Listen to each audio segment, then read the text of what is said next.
तो question number आपका 30 से लेकर के 33 तक जो क्वेश्चन है वो एक एमसीक्यू टाइप का क्वेश्चन है, और मुझे पिकअप करना है कि कौन सा आपका ऑप्शन क्या है, करेक्ट है। तो यहाँ पे पढ़ोगे तो बोला Rutherford alpha particle scattering experiment was responsible for the discovery of, यानी जो रदरफोर्ड का अल्फा स्कैटरिंग एक्सपेरिमेंट था, उस एक्सपेरिमेंट से किस चीज की डिस्कवरी हुई? तो इलेक्ट्रॉन, आपकी क्या इलेक्ट्रॉन की डिस्कवरी हुई? नहीं, गलत है। न्यूट्रॉन की डिस्कवरी? गलत है। एटॉमिक न्यूक्लियस की डिस्कवरी आपकी, ये बात आपकी क्या है, ट्रू है।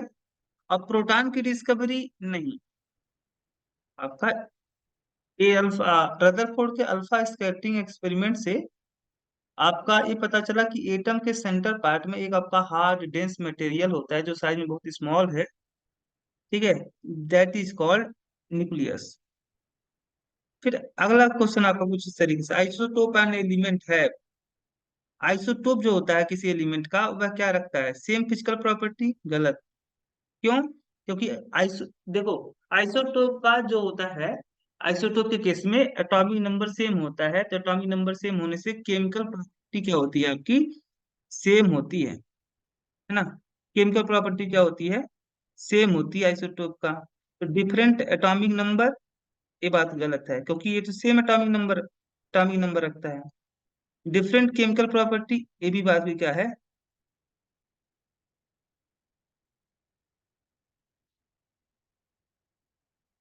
डिफरेंट केमिकल प्रॉपर्टी डिफरेंट नहीं होगी। क्यों? क्योंकि एटॉमिक नंबर सेम है। अगर एटॉमिक नंबर सेम है, किसी भी एलिमेंट की जो केमिकल प्रॉपर्टी होती है वह डिपेंड करती है एटॉमिक नंबर पे। और आइसोटोप के लिए तो आपका एटॉमिक नंबर सेम होता है, तो केमिकल प्रॉपर्टी आपकी डिफरेंट नहीं होगी, बल्कि क्या होगी? सेम होगी। ये भी आपका ऑप्शन क्या है? गलत है। यहाँ पे कह रहा है सेम फिजिकल प्रॉपर्टी, भाई तो सेम फिजिकल प्रॉपर्टी तो एटॉमिक मास पे डिपेंड करता है ना। तो सेम फिजिकल प्रॉपर्टी कैसे हो सकता है? क्योंकि एटॉमिक मास तो, आइसोटोप जो होता है उसका एटॉमिक मास क्या होता है? डिफरेंट होता है।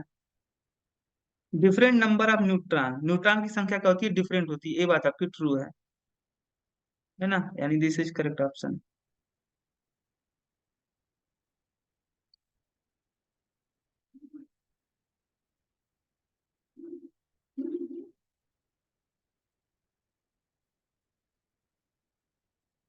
यहाँ पे देखोगे तो बोला the number of valence electron in chloride ion, क्योंकि क्लोरीन, देखोगे तो क्लोरीन का एटॉमिक नंबर 17 होता है, तो 287 है ना, 287। अगर एक क्लोरीन क्या कर ले, एक इलेक्ट्रॉन एक्सेप्ट कर ले, तो आपका क्या बन जाएगा? क्लोराइड आयन, है ना। एक इलेक्ट्रॉन इसने अगर गेन कर लिया, 1 इलेक्ट्रॉन गेन कर लिया, तो इसके वैलेंस शेल में कितने इलेक्ट्रॉन हो जाएंगे आपके? 288, यानी इसके वैलेंस शेल में 8 इलेक्ट्रॉन हो जाएगा। इसके क्लोरीन एटम के वैलेंस शेल में 7 इलेक्ट्रॉन था, एक इलेक्ट्रॉन इसने अगर गेन कर लिया, तो इसके पास, इसके वैलेंस शेल में जो कितने इलेक्ट्रॉन हो जाएंगे? 8, है ना। एक एक्स्ट्रा इलेक्ट्रॉन आपका इसके वैलेंस शेल में आ गया। तो आपका ऑप्शन नंबर क्या है सही? बी। ये गलत है, ये भी गलत है, और ये भी गलत है।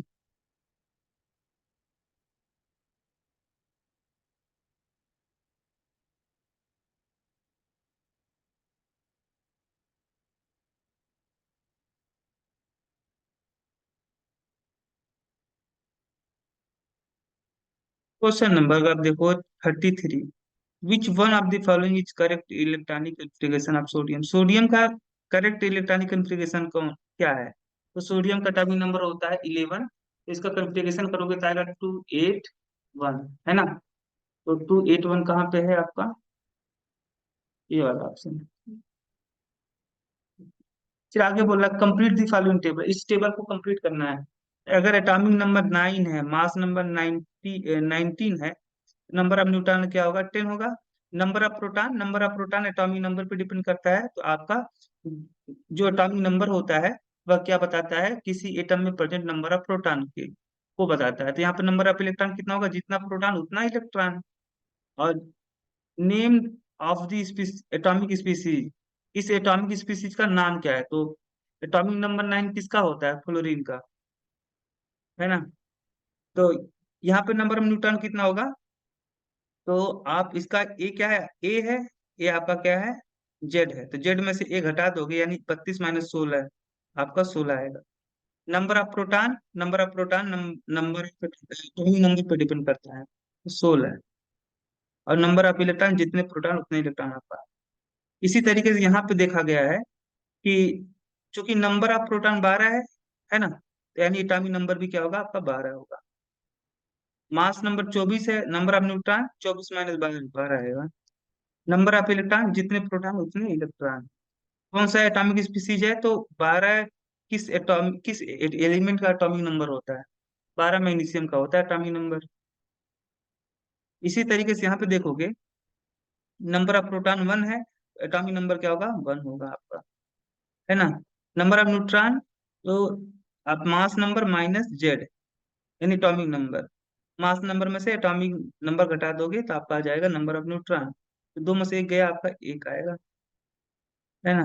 नंबर ऑफ इलेक्ट्रॉन कितना है आपका, अगर 1 प्रोटॉन है तो 1 इलेक्ट्रॉन होगा।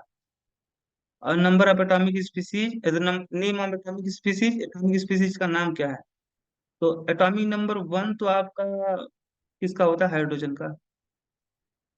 इसी तरीके से यहाँ पे नंबर ऑफ न्यूट्रॉन कितना है, 0 है ना। मास नंबर क्या है यहाँ पे, 1 है, तो नंबर ऑफ न्यूट्रॉन 1 है, नंबर ऑफ प्रोटॉन 1 है, तो नंबर ऑफ प्रोटॉन जो होगा वही किसके इक्वल होगा, एटॉमिक नंबर के इक्वल होगा।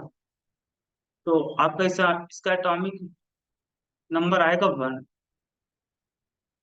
और यहाँ पे कौन सा स्पीसीज है भाई, तो एटॉमिक नंबर 1 तो हाइड्रोजन का होता है ना, हाइड्रोजन। अच्छा, यहाँ पे अगर देखोगे तो हाइड्रोजन का एटॉमिक नंबर 1 होता है, एटॉमिक मास 2, यानी ये ड्यूटेरियम है। नंबर ऑफ आपका मास नंबर क्या था, 2, तो यहाँ पे जो आपका मास नंबर होगा हाइड्रोजन का, वह 2 होगा, यानी 1H2।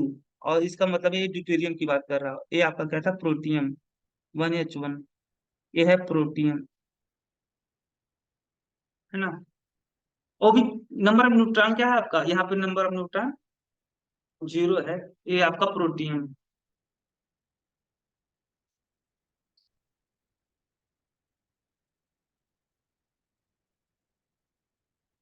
अगले क्वेश्चन की तरफ मूव करते हैं। ये सब एमसीक्यू है, उस समय नहीं लगेगा। कह रहा विच of the following correctly represent the electronic configuration of magnesium atom. Magnesium का एटॉमिक नंबर होता है 12, तो इसमें 12 इलेक्ट्रॉन होंगे, तो आपका इसका इलेक्ट्रॉनिक कॉन्फ़िगरेशन होगा 2A2। ये ऑप्शन सही है। Rutherford alpha scattering experiment result into the discovery of nucleus की खोज हुई थी भाई। The number of element in an element X is 15 M, number of neutron is 16। यानी किसी एलिमेंट के एटम में कितने इलेक्ट्रॉन दिए हैं आपके, 15। तो अगर नंबर ऑफ इलेक्ट्रॉन आपका 15 है, एटम तो न्यूट्रल होता है, तो जितने इलेक्ट्रॉन होंगे उतने क्या होंगे, प्रोटॉन होंगे, तो नंबर ऑफ प्रोटॉन भी क्या होगा आपका, 15 होगा। न्यूट्रॉन की संख्या दी गई है 16, है ना। एज कल टू आपका होता है Z+N, है ना। तो आपका एज कल टू Z+N, तो जेड की वैल्यू, आप जेड क्या है, नंबर ऑफ प्रोटॉन की इक्वल होता है, तो 15 + 16 यानी 31 होगा। तो अगर आपका एलिमेंट मान लो एक्स है ना, एलिमेंट एक्स है आपका, इसका मास नंबर होगा आपका 15, सॉरी, एटॉमिक नंबर होगा 15 और एटॉमिक मास होगा 31। तो आपका ऑप्शन नंबर ए वाला सही है। Dalton atomic theory successfully explain, जो डाल्टन एटॉमिक थ्योरी था वह किसको सक्सेसफुली एक्सप्लेन कर दिया, तो Dalton atomic theory law of conservation of mass को सक्सेसफुली एक्सप्लेन कर देता है। लॉ ऑफ कांस्टेंट कंपोजिशन इसको भी एक्सप्लेन कर देता है। लॉ ऑफ रेडियो एक्टिविटी आपका इसको नहीं एक्सप्लेन करता है, और लॉ ऑफ मल्टीपल प्रोपोर्शन इसको भी क्या करता है, एक्सप्लेन कर देता है, तो ऑप्शन नंबर आपका डी सही होगा। फिर अगला क्वेश्चन है आपका, which of the following statement about Rutherford model of atom are correct. पहला ऑप्शन है आपका, consider the nucleus as positively charge, ये बात आपका क्या है, ट्रू है ना, कि आपका रदरफोर्ड का जो मॉडल था उसमें माना गया कि जो एटम के सेंटर पार्ट में एक न्यूक्लियस होता है जो बहुत ज्यादा क्या होता है, हार्ड होता है, डेंस होता है। और साइज में, एटम की साइज में इस हार्ड और डेंस मटेरियल की जो साइज होती है वह बहुत छोटी होती है, दैट आर कॉल्ड न्यूक्लियस। ठीक है, और न्यूक्लियस जो होता है पॉजिटिवली चार्ज होता है। तो ये बात आपका ट्रू है। Establish that alpha particle are 4 times are heavy times as heavy as hydrogen atom। जो अल्फा पार्टिकल होता है, अल्फा पार्टिकल का जो मास होता है वह प्रोटॉन के मास से लगभग 4 गुना ज्यादा होता है। ये बात आपका अल्फा स्कैटरिंग एक्सपेरिमेंट से निकल के नहीं आया था, ये आपका रदरफोर्ड।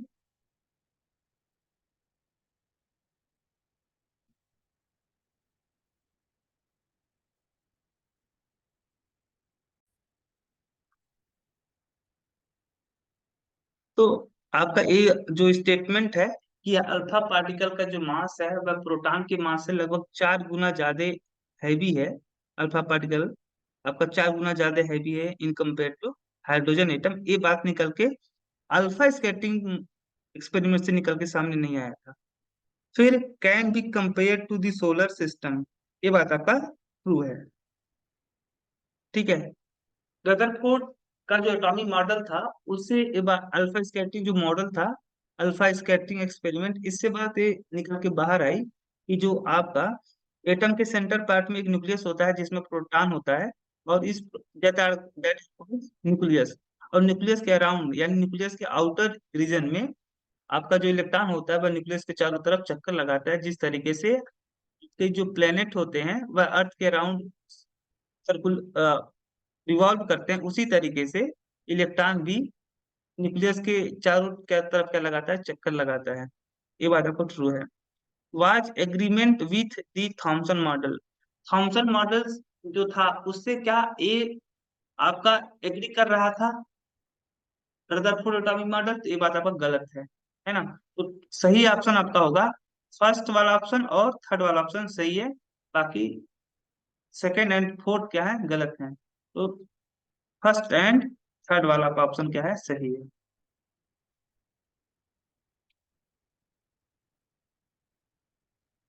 क्वेश्चन नंबर 6 अगर आप देखोगे, क्वेश्चन नंबर 6 कुछ इस तरीके जो है, यहाँ पे कह रहा है which of the following are true for an element.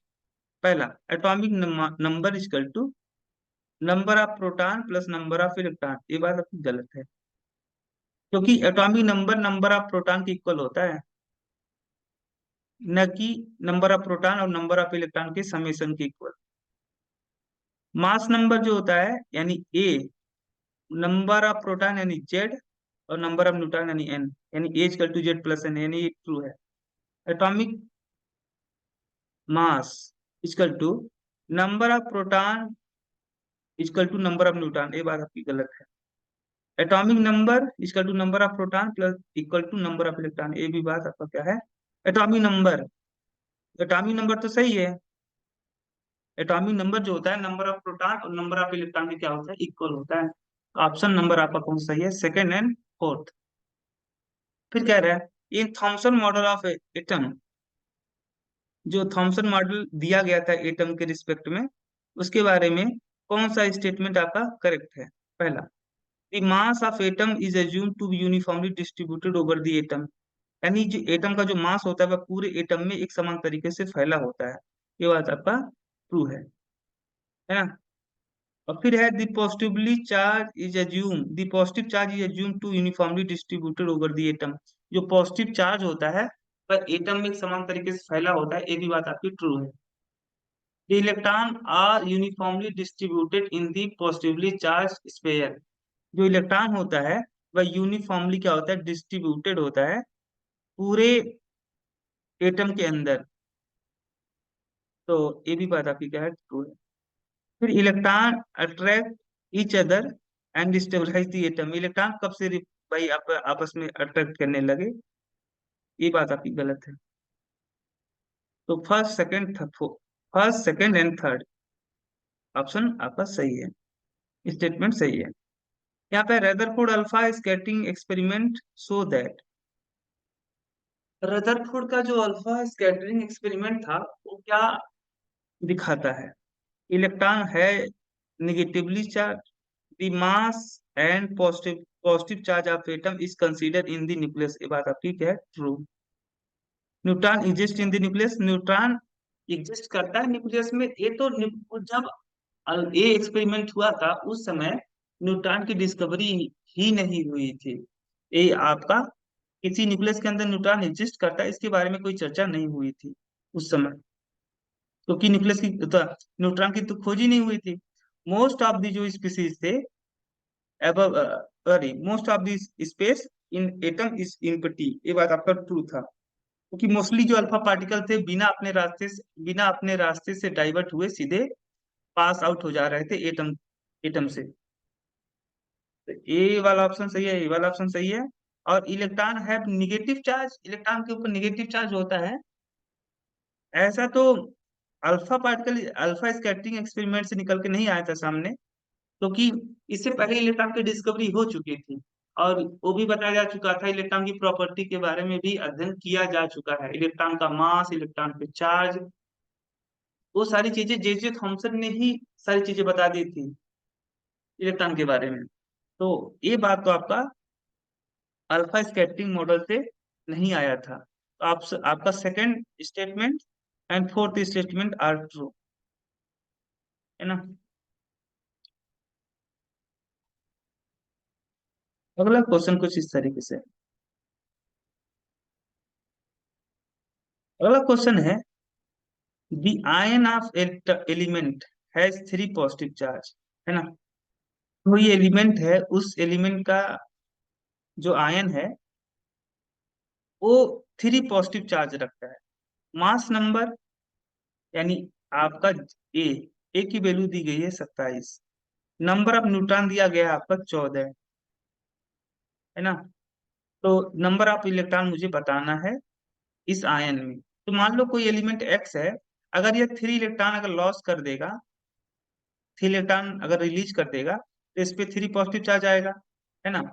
अगर मान लो इसका एटॉमिक नंबर आपका क्या था, सपोज दैट आपका जेड था, है ना। तो इसमें नंबर ऑफ इलेक्ट्रॉन कितने होंगे? जेड होगा। और नंबर ऑफ प्रोटॉन कितना होगा आपका? प्रोटॉन आपका कितना होगा? जेड होगा। जब ये थ्री इलेक्ट्रॉन लॉस कर देगा तो इसमें थ्री थ्री इस एटम के पास थ्री इलेक्ट्रॉन की कमी हो जाएगी, इसीलिए तो इसमें पॉजिटिव चार्ज आया है। इलेक्ट्रॉन की कमी को ही क्या पॉजिटिव चार्ज। लेकिन नंबर ऑफ न्यूट्रॉन क्या होगा आपका? चेंज नहीं होगा, है ना। नंबर ऑफ न्यूट्रॉन क्या नहीं होगा? नंबर ऑफ प्रोटॉन क्या नहीं होगा? चेंज नहीं होगा जब कोई एटम इलेक्ट्रॉन को रिलीज करता है या गेन करता है। जब कोई एटम इलेक्ट्रॉन का लॉस करता है या गेन करता है तो नंबर ऑफ प्रोटॉन में भी कोई कोई भी चेंजिंग नहीं आता है। तो अगर यहाँ पे, क्योंकि जो आयन है, आयन के पास में कितना आपका आयन जो है, आयन पे थ्री पॉजिटिव चार्ज है। कितना पॉजिटिव चार्ज है? थ्री है। यहाँ से जेड की वैल्यू निकालोगे तो जेड इक्वल टू होता है आपका जेड प्लस एन। तो जेड इक्वल टू होगा ए माइनस एन, है ना। ए की वैल्यू है आपकी 27, आप नंबर ऑफ न्यूट्रॉन 14, तो आपका जेड की वैल्यू निकल के आएगी 13।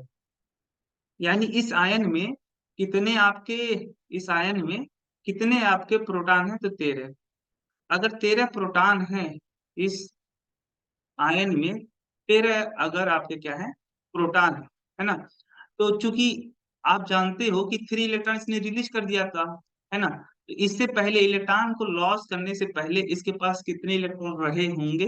यानी जब आपका एलिमेंट जो एक एक्स है, ये जब न्यूट्रल स्टेट में था तो इसके पास कितने इलेक्ट्रॉन होंगे? तो थ्री इलेक्ट्रॉन रिलीज करने पे जो नंबर नंबर ऑफ प्रोटॉन है आपका 13 है ना। नंबर ऑफ प्रोटॉन क्या है? 13 है। एटॉमिक नंबर तो चेंज नहीं होता है, तो चूंकि इस एलिमेंट का अगर एटॉमिक नंबर आपका 13 आ रहा है, इसका मतलब हुआ कि इसमें आपका नंबर ऑफ इलेक्ट्रॉन कितना था? 13 था, है ना।